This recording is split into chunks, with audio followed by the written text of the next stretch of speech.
নমস্কার বন্ধুরা, কেমন আছো? আশা করি তোমরা সবাই ভালো আছো। আজকে আমি তোমাদেরকে বাড়িতে থাকা পুরনো নাইটি দিয়ে দুর্দান্ত একটা জিনিস বানিয়ে দেখাবো। খুব সহজভাবে তোমাদেরকে দেখিয়ে দেবো। আমরা কিন্তু সকলেই বাড়িতে নাইটি ব্যবহার করি। পুরনো নাইটি কিন্তু ফেলে না দিয়ে বিভিন্ন রকম কাজে আমরা ব্যবহার করে থাকি। সেই রকমই আজকে একটা তোমাদেরকে দারুণ জিনিস বানিয়ে দেখাবো, তোমরা যাতে সেটা ব্যবহার করতে পারো। আশা করি তোমরা সম্পূর্ণ ভিডিওটা দেখলে নিজেরাই অনায়াসে বাড়িতে পুরনো নাইটি দিয়েই তোমরা বানিয়ে কিন্তু ব্যবহার করতে পারবে। তার জন্য তোমাদেরকে চলো সম্পূর্ণ ভিডিওটা দেখতে হবে। আর আমার ভিডিওটা যদি তোমাদের ভালো লেগে থাকে তাহলে তোমরা অবশ্যই আমার চ্যানেলটিকে লাইক শেয়ার সাবস্ক্রাইব করো, আমার পাশে থেকো। চলো তাহলে দেখে নিই। দেখো তাহলে এখানে আমি একটা পুরনো নাইটি নিয়ে নিয়েছি। নাইটিটাকে ডবল ভাঁজে ভাঁজ করে নিয়েছি। আমি কি বানাচ্ছি তোমরা কিন্তু ভিডিওটা দেখতে থাকো, দেখলেই তোমরা বুঝতে পারবে। প্রথমে নিতে হবে ঝুলের মাপ। ঝুলের মাপ যা থাকবে তাই কিন্তু এখানে নিতে হবে। ঝুলের মাপের সাথে কম বেশি করে নেওয়ার কোনো দরকার নেই। সম্পূর্ণ ঝুলের মাপটা নিয়ে নেবে। নেওয়ার পর যেই পর্যন্ত ঝুলের মাপ নিয়েছি এই বরাবর নাইটিটাকে কাটিং করে নেব। দেখো তাহলে প্রথমে আমি ঝুলের মাপ নিয়ে নাইটিটা কাটিং করে নিয়েছি।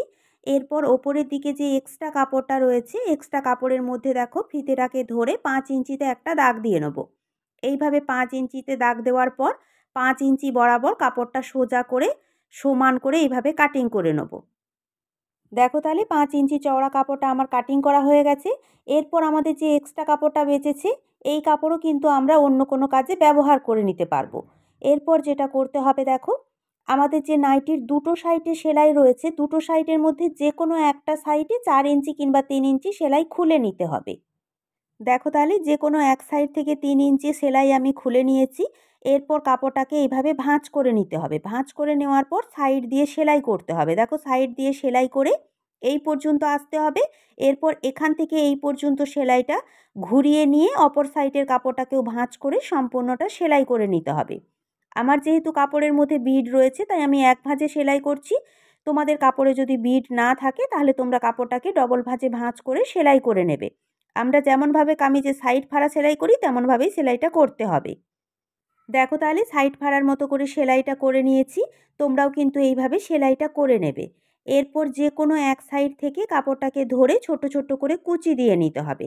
দেখো তাহলে ঠিক এইভাবেই কিন্তু কুচিগুলো দিয়ে নিতে হবে। এই পর্যন্ত ভিডিওটা দেখার পর তোমরা নিশ্চয়ই বুঝতে পেরেছো যে এটা আমি কি বানাচ্ছি। হ্যাঁ, একদম ঠিকই ধরেছো, এটা হলো একটা গোলকার ছায়া। আজকে আমি তোমাদেরকে গোলকার ছায়াই বানিয়ে দেখাবো।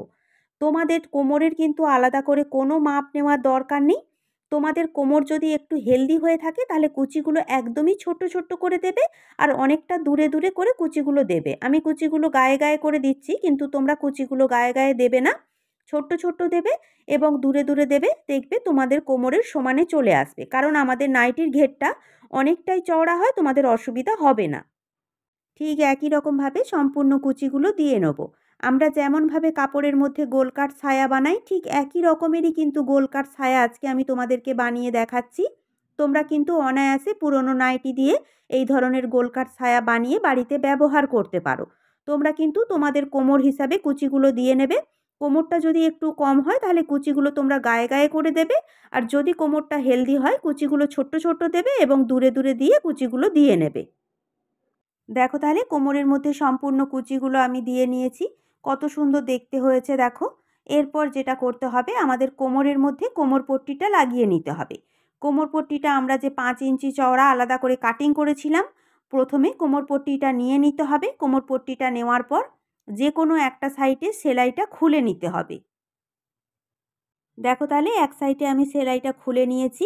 এরপর পট্টির কাপড়ের যে কোনো এক সাইডে কাপড়টাকে ডবল ভাঁজে ভাঁজ করে প্রথমে সোজা করে সেলাই করে নিতে হবে। যে কোনো এক সাইডেই কিন্তু সেলাইটা করবে। এরপর যেটা করতে হবে দেখো, সায়ার কাপড়টাকে উল্টো সাইডে রাখতে হবে আর পট্টির কাপড়টাকে সোজা সাইডে রাখবে। মানে সায়ার কাপড়ের উল্টো সাইডের সাথে পট্টির কাপড় সোজা সাইড এইভাবে সমান করে ধরে সোজা করে সেলাইটা করে নিতে হবে। সায়ার উল্টো সাইড থেকেই কিন্তু পট্টিটা লাগাতে হয়। পট্টির কাপড় আর সায়ার কাপড় দুটো কাপড় কিন্তু সমান করে ধরে সোজা করে সেলাইটা করে নিতে হবে। আমি যেমনভাবে দেখাচ্ছি একটু ভালো করে লক্ষ্য করে দেখলেই তোমরা বুঝতে পারবে। তোমরা যদি সূত্রের সাহায্যে গোলকার ছায়া কাটিং এবং সেলাই দেখতে চাও তাহলে তোমরা অবশ্যই আমার চ্যানেলে গিয়ে দেখে নিতে পারো।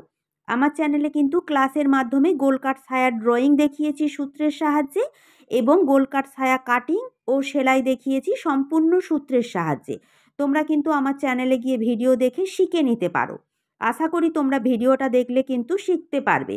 আমি কিন্তু সম্পূর্ণ সহজভাবে সূত্রের সাহায্যে তোমাদেরকে দেখিয়েছি। চলো তাহলে ঠিক একই রকমভাবে সম্পূর্ণটাই সেলাই করে নেব। দেখো তাহলে কোমরের সাইডে কিছুটা কাপড় বেশি রেখে সেলাইটা বন্ধ করতে হবে, কারণ আমাদের পট্টির কাপড়টা অনেকটাই বেশি রয়েছে। আমরা নাইটির সম্পূর্ণ কাপড়টাই কিন্তু কাটিং করেছিলাম, তাই এতটা বেশি রয়েছে। এরপর যেটা করতে হবে, কোমরের মাপ করে তোমরা পট্টির কাপড়টাকে রাখবে, রাখার পর সাইডে 1/2 ইঞ্চি কাপড় বেশি রেখে এক্সট্রা কাপড়টা কাটিং করে নেবে। এরপর দেখো এখান থেকে সেলাই করে বেরিয়ে আসবে। বেরিয়ে আসার পর সাইডে 1/2 ইঞ্চি কাপড় এইভাবে ডবল ভাঁজ করে পট্টিটা প্রথমে সেলাই করে নেবে। যেহেতু আমরা নাইটি দিয়ে ছায়াটা কাটিং করছি, তাই কোমরের মাপ করে আলাদা করে পট্টি কাটিং করার কোনো দরকার নেই। কিন্তু তোমরা যদি আলাদা করে কোমরের মাপ নিয়ে পট্টি কাটিং করতে চাও তাহলে কিন্তু করতে পারো, কিন্তু এইভাবেও কাটিং করলে খুব সুন্দরভাবে চলে আসে। এরপর দেখো এখানে যতটুকু আমার সেলাই করা বাকি ছিল ততটুকু সেলাই করে কোমর পট্টিটা আমি লাগিয়ে নেব। দেখো তাহলে সম্পূর্ণ পট্টিটা আমি লাগিয়ে নিয়েছি। এরপর পট্টির কাপড়ের ওপর সাইডে প্রথমে 1/2 ইঞ্চি কাপড় এইভাবে ভাঁজ করে, তারপর আবারও একবার ভাঁজ করে এইভাবে পট্টিটাকে ধরতে হবে। আর আমরা যে এখানে কুচি দিয়েছিলাম, কুচির কাপড়টা কিন্তু ওপর সাইডে রাখতে হবে। আর কুচির যে সেলাইটা দিয়েছিলাম ওই সেলাইটা কিন্তু পট্টির কাপড়টাকে এইভাবে ঢেকে রেখে পট্টির সাইড দিয়ে সোজা করে সেলাই করতে হবে। পট্টির কাপড় কিন্তু হালকা হাতে ভাঁজ করে সেলাই করতে হবে। পট্টির কাপড় এখানে টানাটানি করলে চলবে না, হালকা হাতে কিন্তু সেলাইটা করতে হবে। তাহলে কিন্তু সুন্দরভাবে পট্টির কাপড়টা সেট হয়ে বসে যাবে। আমি তোমাদেরকে যতটা পারছি সহজভাবে দেখানোর চেষ্টা করছি। আশা করি তোমরা মন দিয়ে ভিডিওটা দেখলে কিন্তু শিখতে পারবে। চলো তাহলে ঠিক একই রকমভাবে সম্পূর্ণ পট্টির কাপড়টা হালকা হাতে এইভাবে ভাঁজ করে সোজা করে সেলাইটা করে নেব। দেখো ঠিক এইভাবেই সেলাইটা করতে হবে। দেখো তাহলে সম্পূর্ণ কোমর পট্টিটা আমার লাগানো কমপ্লিট হয়ে গেছে। পট্টিটা দেখো কত সুন্দর সেট হয়ে বসেছে। কোমরে যে আমরা কুচি দিয়েছিলাম কুচির সেলাইটা ঢেকেই কিন্তু পট্টিটা লাগাতে হবে। এরপর দেখো আমাদের সায়ার তলার দিকে আর সেলাই করার দরকার নেই, যেহেতু নাইটির তলাতে আমাদের সেলাই রয়েছে। দেখো তাহলে সম্পূর্ণ সায়াটাই আমার সেলাই করা কমপ্লিট হয়ে গেছে। কত সুন্দর দেখতে হয়েছে দেখো, গোল কাট সায়া যেমন দেখতে হয় ঠিক তেমনই কিন্তু দেখতে হয়েছে। কোমরে আমি এখানে দড়িটাও লাগিয়ে নিয়েছি। এক্সট্রা যে আমার কাপড় বেশি ছিল ওই কাপড় দিয়েই দড়ি বানিয়ে কিন্তু কোমরের দড়িটা লাগিয়ে নিয়েছি। তোমরা কিন্তু অনায়াসে বাড়িতে থাকা পুরনো নাইটি দিয়ে এই ধরনের গোল কাট সায়া বানিয়ে কিন্তু বাড়িতে তোমরা ব্যবহার করতে পারো। তোমরা ব্যবহার করে দেখবে খুব ভালো হয়। নাইটির ওপরের দিকটা আমাদের ছিঁড়ে যায়, কিন্তু তলার দিকটা আমাদের সম্পূর্ণ ভালো থাকে। আর নাইটির তলার কাপড়টা কিন্তু খুব সুন্দর শক্ত মজবুত হয়। তাই তোমরা অনায়াসে অনেক দিন কিন্তু এই ধরনের সায়া বানিয়ে ব্যবহার করতে পারবে। বুঝতে পেরেছো? আমি কিন্তু যতটা পেরেছি সহজভাবে তোমাদের দেখানোর চেষ্টা করেছি। আশা করি তোমরা ভিডিওটা সম্পূর্ণ দেখলে তোমরা শিখতে পারবে। তোমরা কিন্তু অবশ্যই ট্রাই করো। আর আমার এই সায়াটা কেমন দেখতে হয়েছে তোমরা কিন্তু আমাকে কমেন্ট করে জানিও। আর তোমরা নাইটির ওপরে যদি 6 কাট ছায়া বানানো দেখতে চাও তাহলেও তোমরা আমাকে কমেন্ট করে জানিও। আমি কিন্তু নাইটি দিয়ে 6 কাট ছায়া তোমাদেরকে বানিয়ে দেখিয়ে দেবো। চলো তাহলে আজকে আমার ভিডিওটা এই পর্যন্ত।